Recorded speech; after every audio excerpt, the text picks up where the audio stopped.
Bismillahirrahmanirrahim. Assalamualaikum warahmatullahi wabarakatuh. Waalaikumsalam warahmatullahi wabarakatuh. Alhamdulillah nahmaduhu wa nasta'inuhu wa nastaghfiruh wa na'udzu billahi min shururi anfusina wa min sayyiati a'malina. May yahdihillahu fala mudilla lahu wa may yudlil fala hadiya lahu. Asyhadu an la ilaha illallah wa asyhadu anna Muhammadan abduhu wa rasuluh. Puji dan syukur kepada Allah Subhanahu wa taala.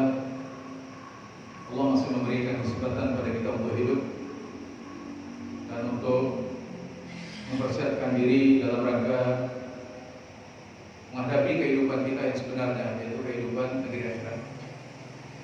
Kalaulah seandainya orang yang sudah meninggal dunia ditanyakan apa yang mereka inginkan, maka jawaban mereka tidak lain dan tidak bukan kami menginginkan kembali ke dunia walaupun sesaat. Ternyata kita lihat diri kita dan kita berada di alam nyata. Maka oleh karena itu kesempatan yang paling berharga sebagaimana dikatakan oleh Nabi kita, khairun nasi man qala umruhu wa hasuna amaluhu. Orang yang baik, orang yang beruntung adalah orang yang diberikan usia yang panjang oleh Allah dan bisa memanfaatkannya dengan beramal ibadah kepada Allah Subhanahu wa taala. Kemudian kita selawat dan mengucapkan Allah sallallahu alaihi Muhammad wa ala ali Muhammad. Bapak Ibu yang saya cintai Allah Subhanahu wa taala,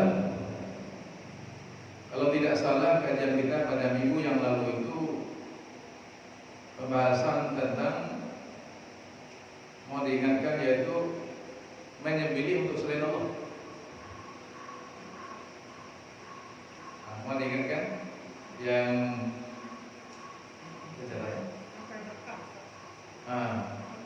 mencari berkah. Tapi sudah sempat juga kita bahas tentang menyembelih untuk selain Allah. Ya. Jadi pembahasan baru kita, Bapak Ibu, pada malam hari ini kita akan mengkaji tentang babun minasyirki an-nadru li ghairillah.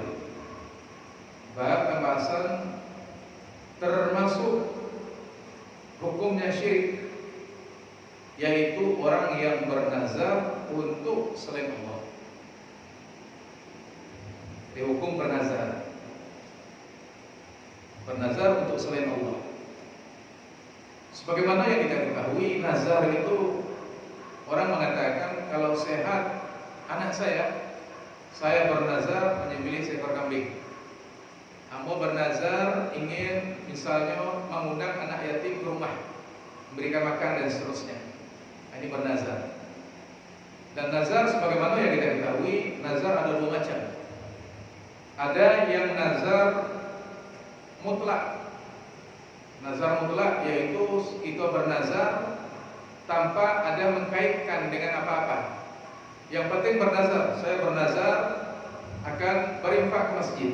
Saya bernazar akan mengundang fakir miskin makan ke rumah saya. Saya bernazar ingin membantu masjid, saya nyumbang 1 juta. Jadi pokoknya bernazar secara lepas, yang dikenal dengan istilah nazar mutlak. Nah, kemudian ada lagi yang namanya nazar muqayyad, yaitu nazar yang dikaitkan dengan sesuatu. Nah, misalnya ketika sedang berjalan atau ketika sedang berlayar, kadang-kadang acok kapal hampir karam, kapal hampir tenggelam. Kemudian ketika dalam kondisi yang genting seperti itu, biasanya orang bernazar. Yang mengatakan kalau selama kami sampai di tepi, sampai di tepi, selama kami, maka kami bernazar. Bernazar mana kami? Tapi orang sampai mandangin-andangin. Kamu dulu ingat Pak, waktu itu tahun 97, 98. Kamu dulu pernah ke Batam. Ketika kami ke Batam, berangkatnya dari Pulau Tunggal, Bu.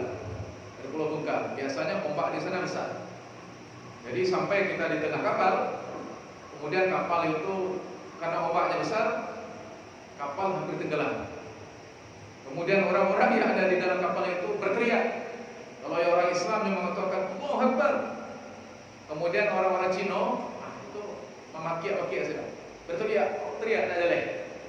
Dan orang-orang Islam, jadi kita tanya kawan-kawan ketika itu, kami ketika itu di dalam hati kami mengatakan ya Allah, kalau selamat ya Allah bernazar, ya Allah kami bernazar ya Allah.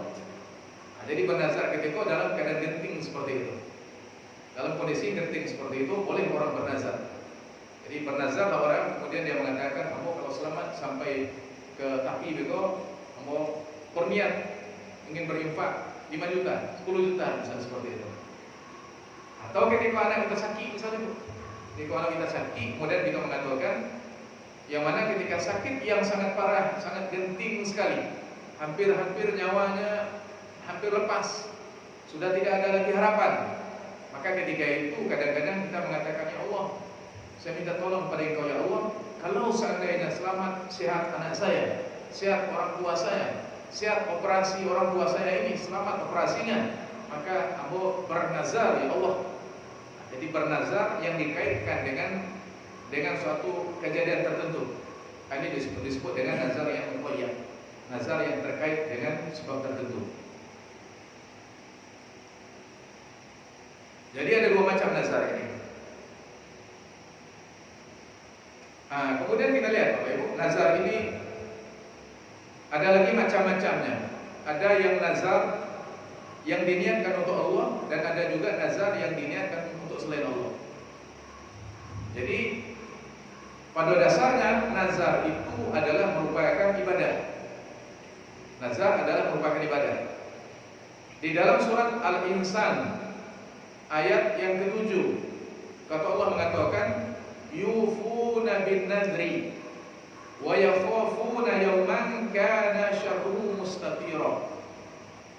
Orang-orang yang beriman adalah mereka itu adalah orang-orang yang apabila mereka bernazar, maka mereka itu melakukan dan memenuhi nazar mereka. Jadi di situ Bapak Ibu, Allah memuji orang yang bernazar.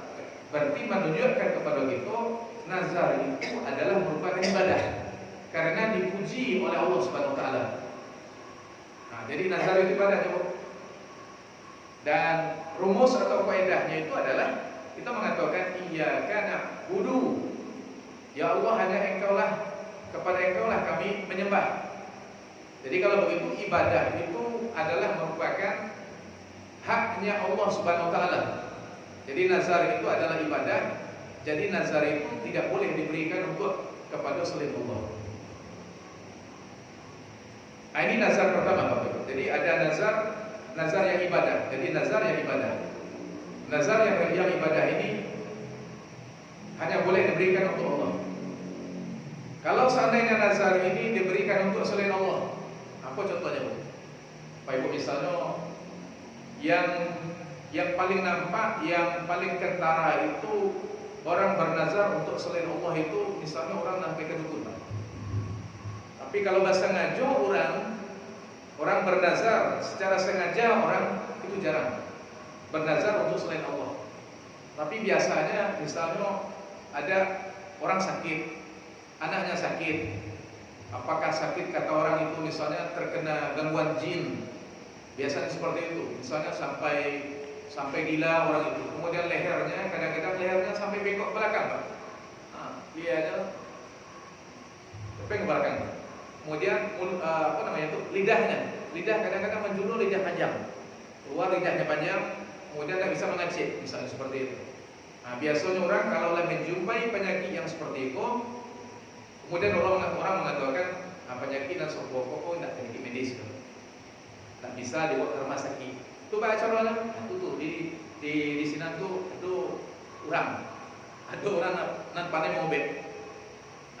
Istilah orang itu dukun. Ngapain orang ke dukun itu? Pergilah orang ke situ, mulailah dukun itu mengatakan, Pak, anak Pak kanain, dek kurang alui. Di mana kanainnya? Kanainnya di punggung nenek itu atau ditampek pokoknya ditampek dan banyak penunggunya sini itu. di kanedek jin.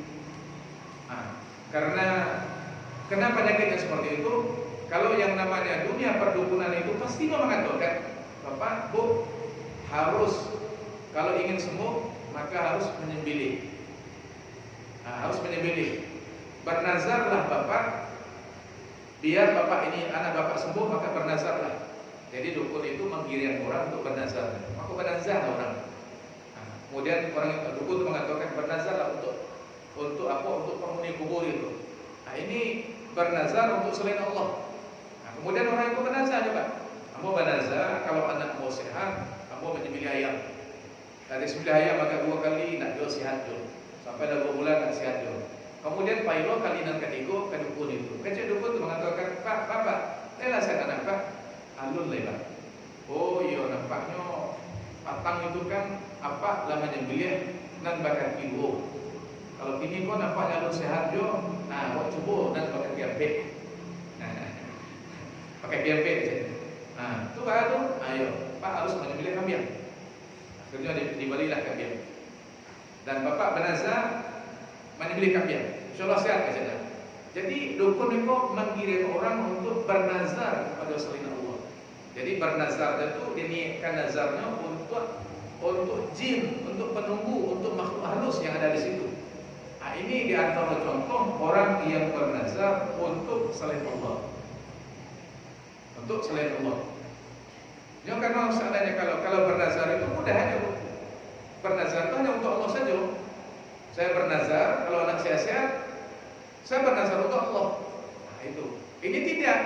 Orang ini dia bernazar untuk penghuni itu, untuk penunggu yang ada di situ. Jadi jelas sekali nazarnya seperti itu. Jadi orang yang bernazar seperti itu, yang diniatkan untuk selain Allah seperti itu, jelas syirik gedang, Pak. Jelas syirik besar seperti ini. Ini contoh Bapak Ibu yang terjadi di tengah masyarakat, dan ini adalah masih ada. Kalau tidak mau kita katakan banyak, masih ada.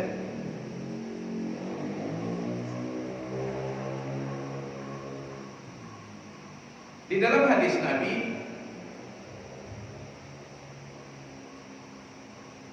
dari Aisyah, istri Nabi, beliau mengatakan, anna Rasulullah sallallahu alaihi wasallam qala, Nabi bersabda, man nadhara ayyuti Allah falyuti'hu. Barang siapa saja yang bernazar, yang mana dalam nazarnya itu dia ingin mentaati Allah, jadi nazar ketaatan. Nazar tapi diniatkan untuk Allah. Misalnya nazar untuk bersedekah, nazar untuk berpuasa. Jadi kalau nazarnya itu nazar berupa ketaatan, maka hendaklah dia memenuhi nazar tersebut. Nazar yang berupa ketaatan. Karena ketaatan itu kan ibadah. Jadi berpuasa niat untuk Allah, bersedekah niat untuk Allah. Wa man nadhara an yu'si Allah fala ya'si. Dan siapa yang bernazar ingin bermaksiat kepada Allah, maka tidak boleh dia memenuhi nazarnya tersebut. Jadi di dalam hadis ini Nabi mengatakan, kalau nazarnya itu isinya untuk bermaksiat kepada Allah, misalnya bernazar ingin menyembelih hewan untuk selain Allah. Jadi orang bernazar tapi diberikan kepada selain Allah. Ini kan nazar yang maksiat, ya. Memberikan ibadah kepada selain Allah. Sama dengan orang yang bersujud kepada selain Allah. Orang yang meminta kepada orang yang mati. Orang yang meminta kepada azimat dan digantung. Orang yang meminta kepada foto dan digantung. Orang yang bernazar untuk penghuni kubur, bernazar untuk makhluk halus, penunggu simpang keramik, penunggu rumah-rumah yang angker, yang lalamu, penunggu pantai selatan, penunggu gunung Tengkupang Perahu. Jadi penunggu-penunggu artinya jin-jin yang ada. Jadi bernazar orang untuk itu, ini bentuk daripada bernazar untuk selain Allah. Bapak Ibu muliakan Allah Subhanahu wa taala. Nah, silakan Bapak Ibu. Nah, ini pengantar bab yang berjudul tentang bernazar untuk selain Allah. Kalau ada pertanyaan Bapak Ibu persilakan. Jadi ini harapan kita dengan kajian kita yang seperti ini, sebelum matinya kita, insya Allah kita bisa meluruskan akidah itu, Pak. Sehingga dengan akidah yang lurus ini kita tidak terhalang untuk masuk ke dalam surga Allah Subhanahu wa taala. Ya, silakan. Ayo, dari silakan. Waalaikumsalam. Apa hukumnya nazar kain Apa terima? Apa hukumnya kalau nazar tidak dipenuhi? Oh, apa hukumnya nazar kalau tidak dipenuhi, gue? Yo. Yang pertama, kalau nazar ibadah, artinya kita bernazar tapi berupa ibadah. Mau bernazar akan berpuasa 3 hari.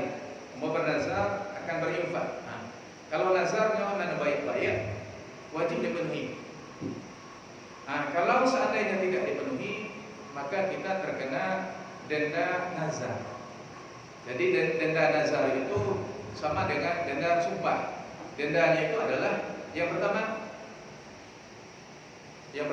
memerdekakan budak. Oh, tapi tidak ada budak, zaman kini tidak ada budak. Nah, kemudian berpindah dia kedua, yaitu memberikan makan fakir miskin 10 orang. Nah, jadi 10 orang fakir miskin kita undang datang ke rumah, kita berikan makan ya Bu. Jaga makan, sekali makan kita undang, itu dendanya. 10 orang fakir miskin. Boleh satu sekaligus 10 orang fakir miskin. Boleh satu orang 10 hari. Boleh. Beda-beda fakir miskinnya boleh. Sama fakir miskinnya juga boleh. Yang penting 10 orang fakir miskin. Nah, kemudian cara yang ketiga yaitu dengan cara memberikan pakaian. Dengan cara memberikan pakaian untuk 10 orang fakir miskin. Memberikan pakaian. Berikan pakaian. Ini denda orang yang melanggar sumpah. Nah, itu kalau seandainya sumpahnya itu atau denda seandainya nazarnya itu nazar ketaatan. Tapi kalau nazar yang berupa nazar maksiat, nah misalnya tadi orang bernazar ingin menyembelih untuk selain Allah, kemudian dia belum jadi memenuhi nazarnya. Nah, tidak dia penuhi nazarnya, maka tidak ada dendanya. Karena nazar maksiat tidak wajib untuk dipenuhi dan tidak ada dendanya. Mengerjakan saja tidak wajib, apalagi dendanya. Nah, jadi itu tadi denda untuk nazar tadi. Oke, silakan. Makasih, Pak. Kalau nazar untuk ibadah berarti niat kita untuk bernazar, jadi kewajiban kita untuk membayar yang sah. Iya. Contoh begini, ekonomi kita sehat sekarang. Bernazar kita contoh 10 juta untuk ke masjid atau pada ini. Kiranya berubah ekonomi kita, itu miskin contohnya. Iya. Padahal kita sudah bernazar jumlahnya 10 juta. Kemudian kita jatuh miskin, nggak sanggup kita bayarkan sebanyak 10 juta. Bagaimana seperti itu? Karena kita telah berjanji untuk bernazar 10 juta. Tapi berubah status ekonomi kita menurun, nggak sanggup kita sebenarnya. Oh iya. Tadi ada yang lupa saya sebutkan tadi, yaitu boleh diganti dengan puasa 3 hari. Ya. Ya. Jadi boleh diganti dengan puasa. Jadi ada urutannya tadi, yaitu pertama memerdekakan budak tadi. Budak tidak ada zaman sekarang. Kemudian kita memberikan makan fakir miskin. Kalau tidak sanggup memberikan makan fakir miskin, kemudian memberikan pakaian. Tidak sanggup juga memberikan pakaian untuk fakir miskin 10 orang, diganti dengan berpuasa 3 hari. Berpuasa 3 hari. Lebih ringan berpuasa 3 hari. Lebih ringan berpuasa 3 hari. Nah, itu bagi orang yang tak mampu, bagi orang tidak mampu. Tapi kalau orang yang orang yang mampu, dia wajib memenuhinya. Wajib memenuhi bagi orang yang mampu, karena dia sudah bernazar. Wajib dia memenuhi kalau seandainya dia mampu. Kalau tidak mampu boleh diganti dengan yang lain. Kalau dia tidak mampu. Wajib artinya dia dikenakan sanksi dosa gitu. Iya, kalau tidak dipenuhi, berarti ada dendanya. Kalau tidak dipenuhi. Kalau orang itu mampu, wajib memenuhi. Kalau sengaja dia tidak memenuhi, maka dia kena denda. Jadi dendanya itu tadi. Berarti kalau tadi itu dalilnya ada misalnya, dalilnya kalau nggak sanggup kita ganti dengan puasa 3 hari. Ya, Itu hadis ya Pak? Itu ayat. Ayat. Ya. Itu ayat Al-Quran masalah. Coba buka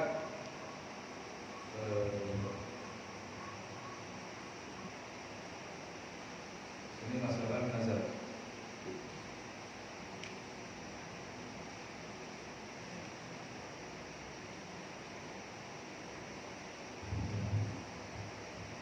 Coba dicek. Bisa dicek. Jadi cek ayat yang berbicara tentang denda sumpah atau denda nazar. Denda sumpah atau denda nazar. Cek aja langsung. Kita tolong dicek ayatnya.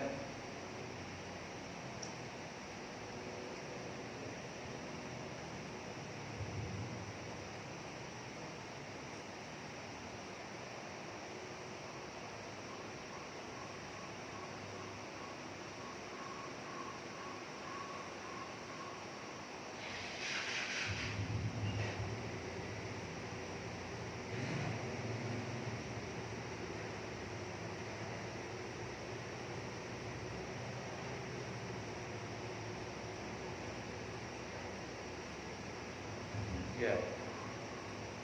Itu bisa lihat dalam surat Al-Maidah ayat 89. Al-Maidah ayat 89. Kata Allah mengatakan, la yu'akhidukum Allahu bil-lagwi fi aymanikum. Tidak ada dosa bagi kalian atas sumpah yang tidak disengaja. Walakin yu'akhidukum bima aqadtumul aiman. Akan tetapi yang berdosa itu adalah apabila seseorang bersumpah yang dimaksudkan oleh hatinya. Fakafaratuhu. Nah, sekarang kafaratnya. Jadi kafarat sumpah itu sama dengan kafarat atau denda nazar, yaitu dia it'amu asyrati masakin. Pertama, memberikan makan 10 miskin. Itu dia, itu pertama. Min awsati ma tut'imuna ahlikum, dari jenis makanan yang kalian berikan pada keluarga kalian yang kualitas sederhana. Itu dia. Atau jadi pertama tadi memberikan 10 fakir miskin makan, atau kiswatuhum, memberikan pakaian untuk 10 fakir miskin, atau tahriru raqabatin, memerdekakan budak. Nah, ini tiga ini boleh pilih salah satu di antara tiga ini. Faman lam yajid fasyamu thalathati ayyamin. Siapa yang tak sanggup tiga tadi, masih makan tak sanggup, pakaian tak sanggup, memerdekakan budak lebih tak sanggup lagi. Kalau tak sanggup, berpuasalah 3 hari. Dzalika kafaratu aymanikum idza halaftum wahfadhu aymanakum. Itu adalah denda atas sumpah kalian. Maka oleh karena itu jagalah sumpah, jangan bermudah-mudah untuk bersumpah. Nah, ini dalilnya Al-Quran surah Maidah ayat 89.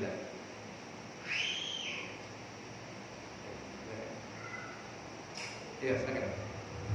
Apakah nazar itu bisa merubah keadaan? Ya, betul. Apakah nazar itu bisa merubah keadaan? Dengan kita bernazar, apakah bisa merubah keadaan? Apakah bernazar itu bisa merubah keadaan?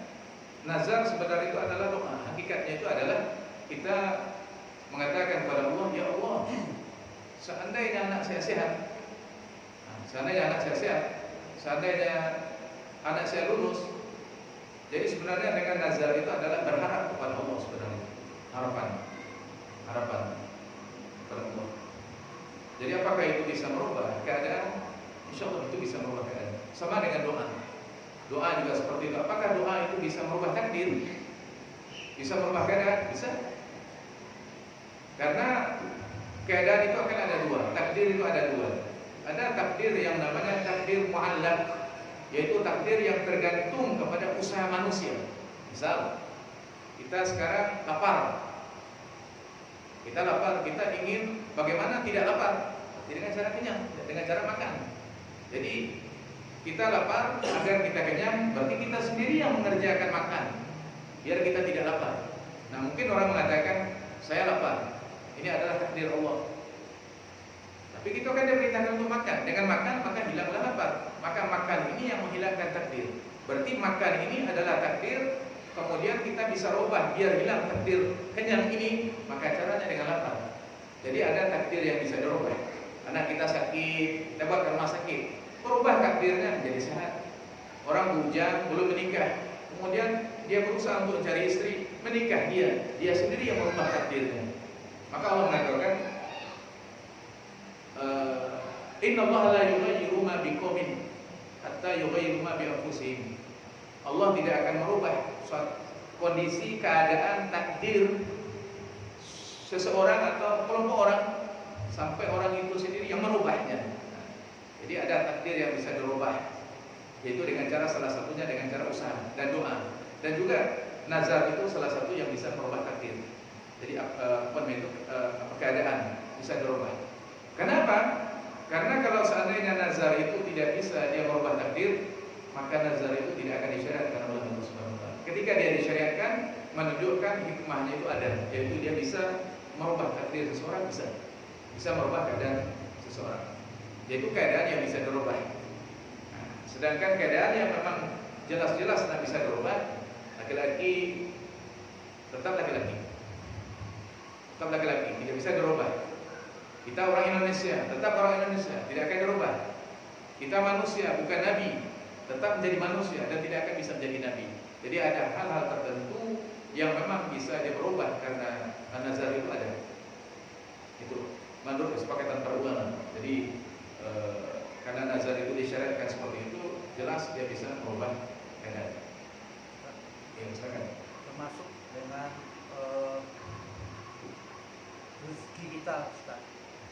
Itu kan kita jemput, walaupun dia sudah ada dicantumkan oleh Allah untuk kita, ya. tapi tanpa kita usaha, seperti kita doakan itu, gimana tuh, Ustaz? Rezeki dan lain-lain itu, Ustaz. Bisa rezeki, bisa Iya. Iya. Jadi itu kaitannya dengan takdir, ya, Pak. ya. Takdir. Jadi apa-apa yang sudah ditetapkan oleh Allah Subhanahu wa taala, apakah bisa dia rubah tanpa hanya kita berdoa, tanpa kita berusaha? Ya jelas dari dua-dua.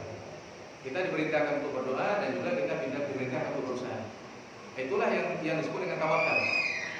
Jadi tawakal itu secara badan kita berusaha semaksimal mungkin. Misalnya anak kita sakit, nah cukup kita mengatakan ya Allah sembuhkan anak saya. Betul, itu doa. Kita diperintahkan.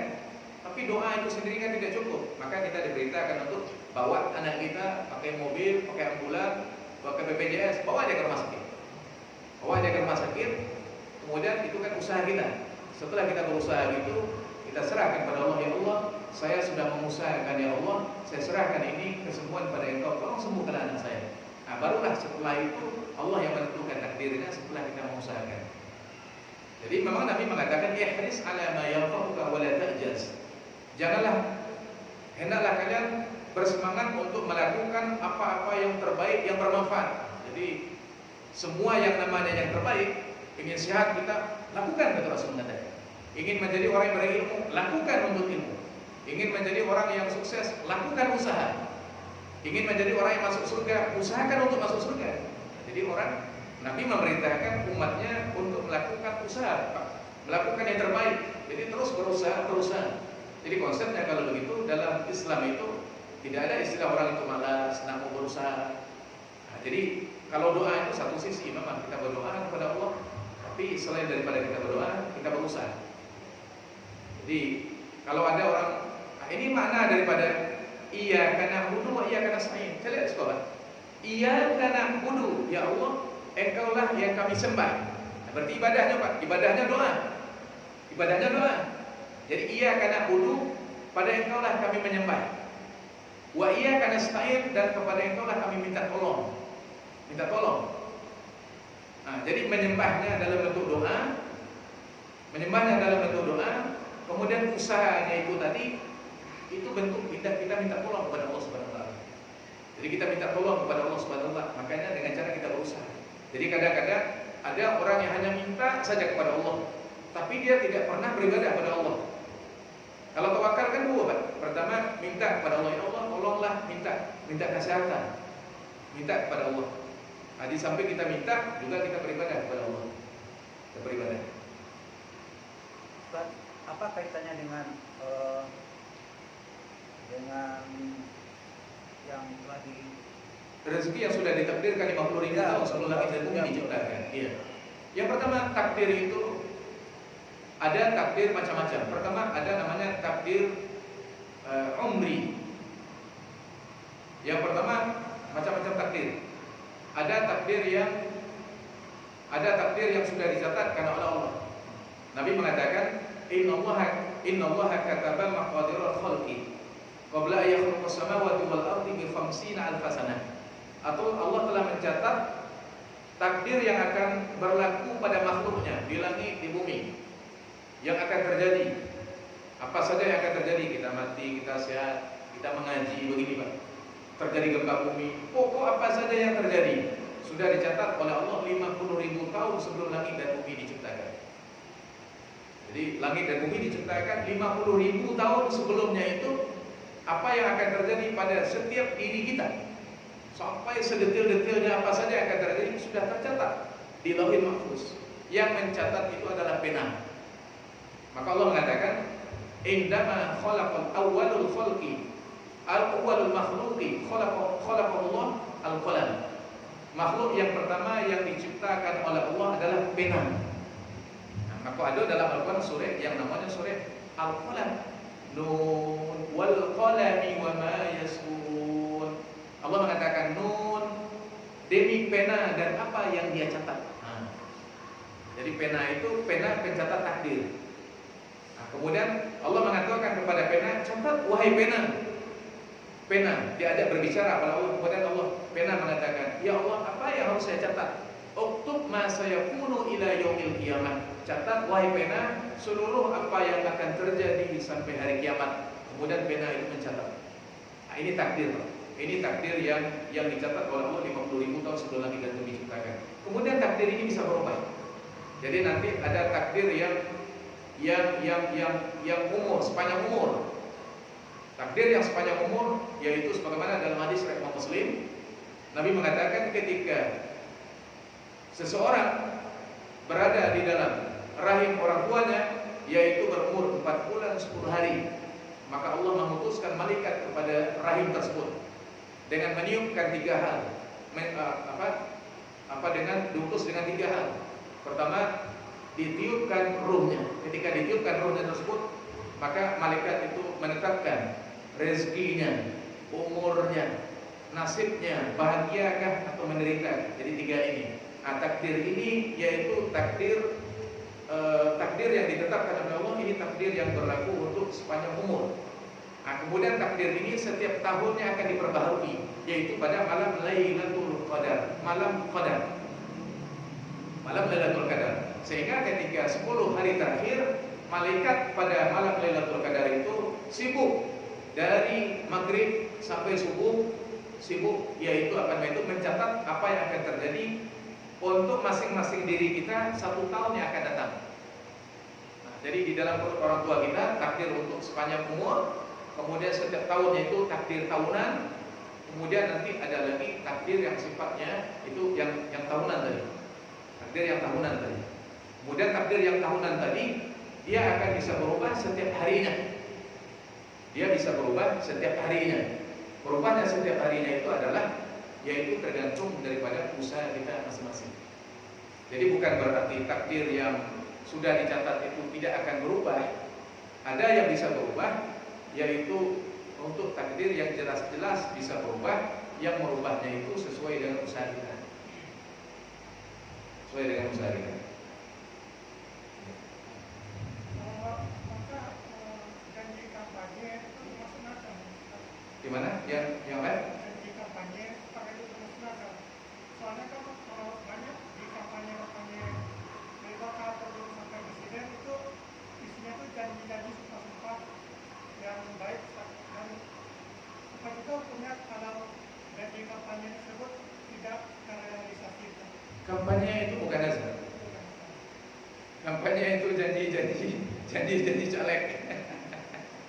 Janji caleg. Jadi nazar itu memang harus bunyikan saya bernazar. Saya bernazar. Nah, nazar karena nazar itu adalah ibadah, maka dia harus diucapkan. Tapi kalau tidak diucapkan, hanya niat yang ada dalam hati, saya berniat ingin berinfak 1 juta. Berniat, itu niat, namanya niat yang baik. Itu bukan nazar. Jadi nazar harus ada lapasnya. Saya bernazar. Nah, kan itu. Harus diniatkan seperti itu. Nah, kalau tidak diniatkan, tidak nazar namanya. Berarti kita berjanji, kita berniat. Boleh berniat pada apa? Berniat untuk membantu orang itu. Berniat kita. Kalau kita berniat seperti itu kan yang baik. Kalau kita kerjakan bagus. Kalau kita tidak kerjakan tidak berdosa. Kita baru niat.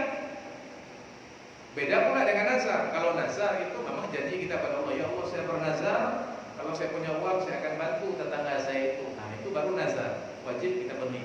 Dan juga janji, misalnya kita mau bantu tetangga kita bilang sama tetangga, Pak Bu, kamu berjanji, insya Allah akan membantu. Nah, berdosa kita kalau tidak memenuhi janji itu. Nah, jadi kalau tadi yang anggota caleg ketika ada pilkada pemilihan seperti itu janji, kalau tidak dipenuhi maka berdosa adalah caleg-caleg itu yang tidak memenuhi janjinya. Terus, lagi. Iya, silakan. Ini masalah nazar kita. Bagaimana kalau kita bernazar, kemudian kita meninggal? Iya. Nazar ini belum kita laksanakan, tapi enggak keluarga kita itu pun nggak ada yang tahu gitu. Iya. Kita tuh bernazar. Berarti kan keluarga kita tuh nggak ada yang membayar nazar kita tuh nggak ada. Iya. Karena mereka nggak tahu kita akan meninggal. Gimana dosa apa kita memang dituntut di hadapan Allah nanti di akhirat? Kita bernazar belum sempat kita penuhi, tapi tetangga tidak tahu. Tetangga, keluarga tidak tahu. Maka kita dituntut oleh Allah Subhanahu Wa Taala.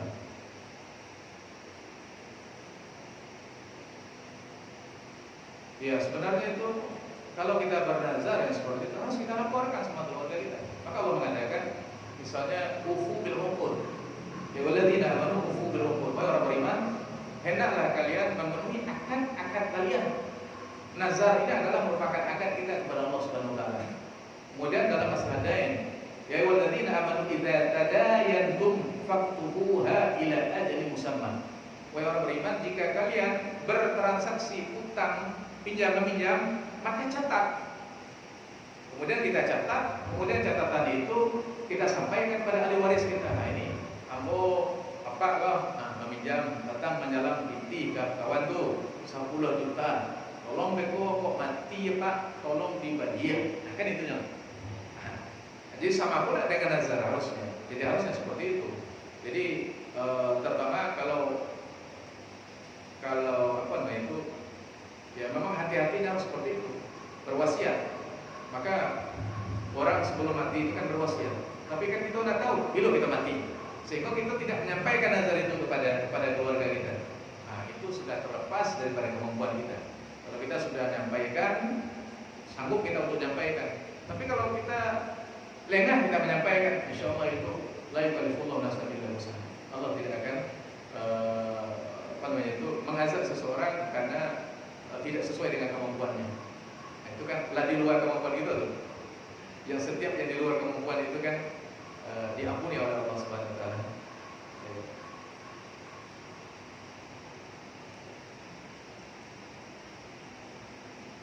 Nah, ini masalah nazar.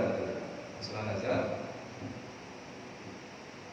Semoga kita dijauhkan oleh Allah Subhanahu Wa Taala daripada bernazar untuk selain Allah. Kita ambil satu bab ini. Itu ada bab yang berjudul Al-Isti'azah. Babun minasyirkil al-isti'adatu bi ghairillah. Termasuk syirik seseorang beristi'azah kepada selain Allah. Nah, isti'azah ini ada dalilnya. Sebelum kita ambil apa itu isti'azah, Allah mengatakan Qul a'udzu bi rabbin nas. Qul a'udzu. Nah, Allah mengatakan Qul a'udzu. Katakan ya Muhammad, aku berlindung kepada kepada Tuhannya manusia. Qul a'udzu birabbin nas. Aku berlindung kepada Tuhannya manusia. Berarti di dalam ayat Qul a'udzu birabbin nas, Allah memerintahkan kepada kita untuk beristiazah kepada Allah. Beristiazah kepada Allah. Beristiazah kepada Allah. Nah, sekarang apa itu istiazah? Istiazah yaitu memohon perlindungan. Memohon perlindungan sebelum datangnya musibah. Nah, jadi sebelum datangnya gempa, tsunami, penyakit, pokoknya musibah-musibah sebelum datang dia kita bilang, kita mohon kepada Allah, ya Allah, jangan sampai gempa ini datang, jangan sampai banjir ini datang, jangan sampai azab ini datang, jangan sampai pokoknya jangan sampai keburukan itu datang. Jadi sebelum keburukan itu datang, kita mohon perlindungan dan mohon perlindungan seperti itu. Nah, ini yang namanya isti'azah. Beda dengan istighotsah. Kalau istighotsah itu setelah musibah itu mengenai kita, tertimpa kita musibah, sudah kena kita musibah, banjir latibo, penyakit latibo, gampo latibo, gunung meletus latibo, sudah terkena kita musibah, baru kita minta kepada Allah agar diangkat musibah itu. Nah, ini namanya istighotsah. Jadi bedanya, kalau isti'azah itu sebelum datangnya bahaya, kita minta dia agar dia tidak datang. Nah, ini dia Bapak Ibu. Apa itu isti'azah? Jadi perlindungan sebelum datangnya musibah disebut dengan isti'azah. Isti'azah. Baik, sekarang mari kita lihat Bapak Ibu, isti'azah itu ibadah. Dan pertama itu, jadi isti'azah itu ibadah. Dalilnya adalah yang pertama di dalam surat An-Nas, Qul a'udzu birabbin nas. Ya Muhammad, katakanlah atau ucapkan, saya berlindung kepada Engkau ya Allah. Nah, berarti menunjukkan Allah memerintahkan kepada nabinya dan memerintahkan kepada kita untuk beristiazah kepada Allah. Berarti menunjukkan Allah memerintahkan kita melakukan istiazah. Jadi kalau ada perintah dari Allah, menunjukkan perbuatan dan diperintahkan Allah itu adalah ibadah. Berarti istiazah itu ibadah, Bapak Ibu. Istiazah itu adalah ibadah. Nah, jadi kalau begitu, beristiazah itu ada beberapa macam. Yang pertama, istiazah kepada Allah. Kok jenis yang pertama apa? Beristiazah kepada Allah. Hukumnya adalah tauhid. Tauhid. Hukumnya adalah wajib. Beristiazah kepada Allah. Sebelum penyakit tiba, kita katakan, ya Allah, jauhkanlah kami dari penyakit. Sebelum azab, bencana, gempa tiba, selalu kita mengatakan, ya Allah, Allahumma ba'id baina, Allahumma ba'id baina. Ya.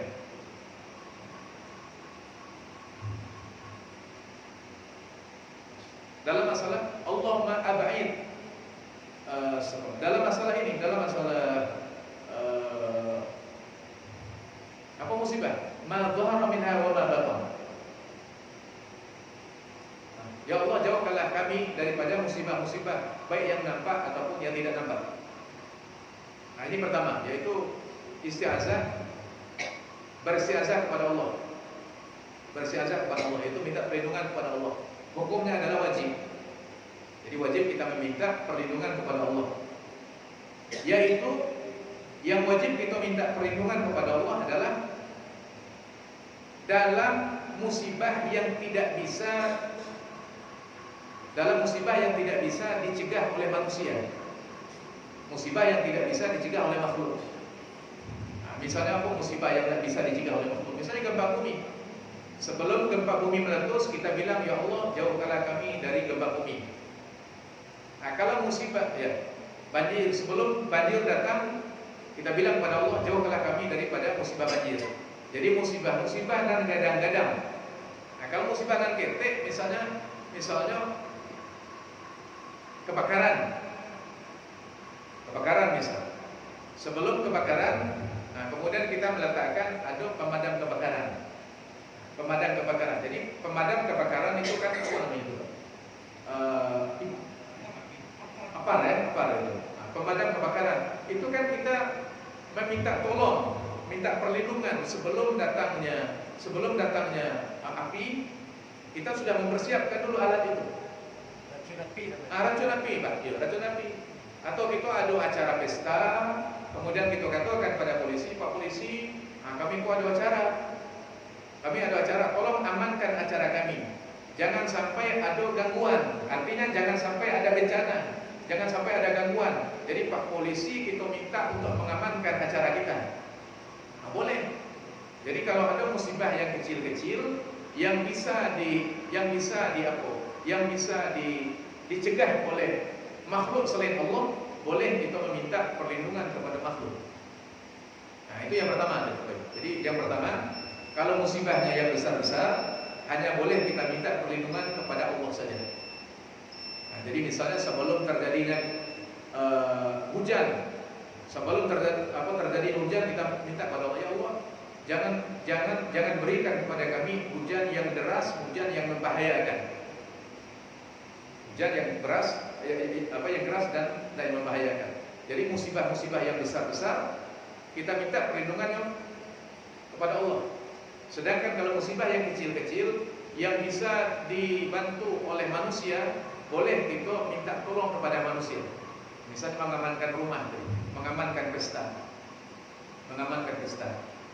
Nah, kemudian yang ketiga, musibah yang tidak bisa dicegah oleh makhluk, maka tidak boleh kita meminta perlindungan kepada makhluk. Jadinya musibahnya kadang, misalnya contohnya gunung berapi mau meletus. Misalnya seperti yang terjadi di Jawa dulu.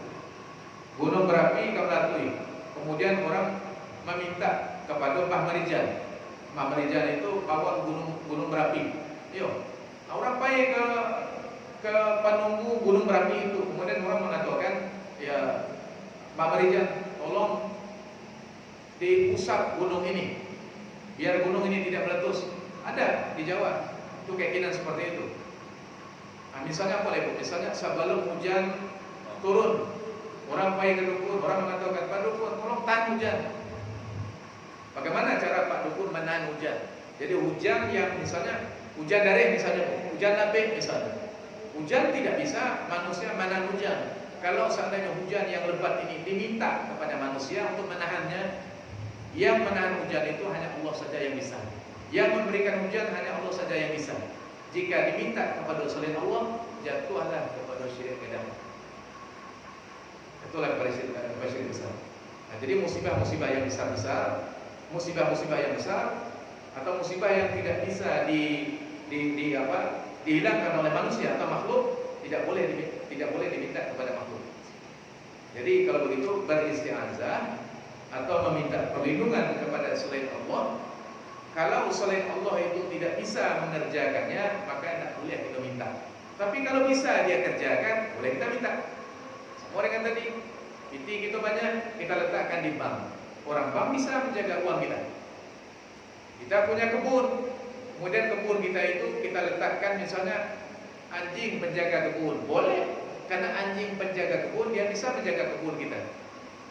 Misalnya apalagi misalnya rumah, kita punya komplek perumahan. Orang komplek perumahan itu biar rumahnya aman, tidak masuk maling, diletakkanlah satpam, boleh. Ini termasuk istiazah juga, istiazah kepada makhluk yang mampu dilakukan oleh makhluk. Itu ada acara gadang, acara misalnya gubernur datang, presiden datang, diundang polisi, diundang aparat keamanan untuk menjaga kegiatan kita. Nah, ini istiazah juga, boleh diminta kepada makhluk. Nah, jadi kalau seandainya kita meminta kepada makhluk dalam urusan yang besar yang tidak bisa dilakukan oleh makhluk, nah ini tidak boleh. Ya sama kalau di pantai selatan itu orang meminta kepada Nyi Roro Kidul. Nah, sebelum datangnya ombak gadang, sebelum datangnya tsunami, turunlah orang-orang keraton di Jogja itu dengan menyembelih kepala kerbau, kepalanya dihanyutkan ke pantai selatan dengan keyakinan kami berharap biar tidak terjadi tsunami. Ada Nyi Roro Kidul, jin perempuan. Kalau kita berikan kepada kerbau, aman kita 1 tahun. Aman kok 1 tahun beda jauh. Nah, ini bentuk istiazah kepada jin, minta perlindungan kepada jin. Jelas ini adalah termasuk kesyirikan. Boleh contoh, misalnya di Tampe di simpang misalnya, simpang Gramek seorang. Nah, simpang itu acok manalat kurban, acok nampak dan kurang-kurang. Ada orang menampakkan diri. Jadi baca orangnya biar tak mengganggu gitu. Kemudian isbilih lah di situ. Kemudian orang beristiazah, orang mengatakan, tolong jangan ganggu kami. Tolong jangan ganggu kami. Jadi orang mengucapkan seperti itu, tolong jangan ganggu kami. Atau misalnya di rumah-rumah dalam rumah ada tunggu. Dalam rumah ada tunggu, kacau orang mengatakan, ayo kita darahi rumah itu, mandingin rumah dengan melapih kunduan. Kalau secara Islamnya bukan kunduan dan melapih, tapi rumah itu dirupiah, dibacakan Al-Quran, dibacakan ayat-ayat ke dalam air putih, nanti dilepas, disiram sekeliling rumah itu. Kemudian barulah kita tunggu rumah itu, barulah sholat kita di dalam itu, kemudian kita penuhilah rumah itu dengan bacaan ayat-ayat Al-Quran. Maka Nabi mengatakan, la taj'alu buyutakum qubura. Janganlah kalian menjadikan rumah kalian seperti kubur, tidak ada ibadah di dalamnya. Jadi Nabi memerintahkan menjadikan rumah itu bukan seperti kubur. Jadi rumah itu layaknya seperti masjid. Maka sholat fardu di masjid, sholat sunnah di rumah. Jadi diisi rumah kita dengan baca surat-surat Al-Quran. Surat Al-Quran. Jadi Nabi mengatakan barang siapa yang dibacakan di dalam rumahnya itu surat Al-Quran atau surat Al-Baqarah, maka syaitan akan pergi dari rumahnya. Jadi rumah seperti itu. Jadi ketika ada terjadi syaitan seperti itu, jadi bukannya orang meminta biar diamankan rumah itu dengan cara melakukan seperti itu tadi, tidak. Tapi kita minta kepada Allah Subhanahu wa taala. Ini siasat. Yang terakhir, kadang-kadang kalimat nanacok keluar. Orang misalnya pai ke hutan, pai ke sungai, pai ke tapi tertentu. Orang mengatakan, wahai nenek iko, wahai panunggu iko, wahai mambang iko, wahai apalah namanya. Orang mengatakan, jangan ganggu kami. Kalimat jangan ganggu kami ini tidak boleh ucapkan. Jadi apabila kita lewat pada suatu tempat, jangan kita menyerah kepada penunggu itu. Tapi Nabi mengatakan, man nazala manzilan. Siapa yang lewat ke suatu tempat, faqala, hendaklah dia mengatakan, atau jika dia mengatakan, a'udzu bikalimatillahi tammat min syarri ma khalaq. Jadi lewat itu satu tempat dan menakutkan, tempat apa saja, jalan malam, pokoknya tempat yang menakutkan, rasanya paramu kita baca doa situ. Ya Allah, aku berlindung kepada Engkau ya Allah dengan kalimat-Mu yang sempurna, yaitu Al-Quran. Jadi kita berlindungnya kepada Allah. Maka Nabi mengatakan, siapa yang membaca doa itu, lam yadurruhu syai'an hatta yarhala min manzilihi dzalika. Jadi setelah dia membaca doa itu, sampai dia pulang ke rumahnya tadi, tidak ada satu makhluk pun di langit dan di bumi yang bisa mencelakai dia. Kau berserah kita kepada Allah. Nabi yang menjamin, Allah dan menjamin. Jadi ternyata ketika kita berserah kepada Allah, memintanya kepada Allah, Allah nan turun tangan, Allah yang akan menyelamatkan kita. Sedangkan apabila kita menaruh dan kita berserah kepada selain Allah, maka Allah mengatakan, man ta'allama syai'an wukila ilaihi. Siapa yang menggantungkan hatinya kepada sesuatu selain Allah, Allah wakilkan dirinya kepada benda tempat dia menggantungkan dirinya tersebut. Dan kita tidak mau digantungkan oleh Allah kepada benda tertentu. Maka Nabi mengatakan, ya Allah, jangan serahkan diriku kepada diriku yang lemah ini, sekalipun hanya sekejap mata. Allahumma la takilni ala nafsi tarfal ain. Jadi ya Allah, jangan wakil serahkan diriku kepada diriku. Tapi kalau Allah lah menyerahkan diri kita kepada diri kita, Bapak Ibu, cara boleh. Allah serahkan kepada makhluk, tapi kita meminta kepada azimat cara buat itu. Tapi apabila Allah yang menjadikan wakil bagi kita, maka ni'mal maula wa ni'man nasir. Sebaik-baik pertolongan, penolong dan sebaik-baik yang menolong kita dan wakil kita. Demikian Bapak Ibu, aku kajian kita pada malam hari ini.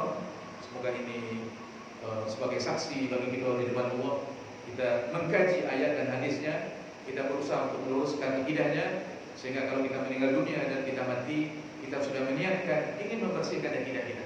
Ingin akidah kita seperti para nabi, seperti Nabi Ibrahim, seperti Nabi Muhammad dan seperti para ulama Ahlussunnah wal Jamaah terdahulu. Demikian Bapak Ibu, semoga bermanfaat. Terima kasih banyak. Semoga kita menjadi ahli tauhid dan dimatikan di atas orang-orang yang menjadi ahli tauhid, bukan orang-orang yang musyrik, yang kurang dari Allah dan dari syaitan. Kita tutup dengan doa penutup majelis. Semoga yang kurang itu diampuni oleh Allah. Subhanallahi wa bihamdika, asyhadu an la ilaha illa anta, astaghfiruka wa atubu ilaik. Wassalamualaikum warahmatullahi wabarakatuh.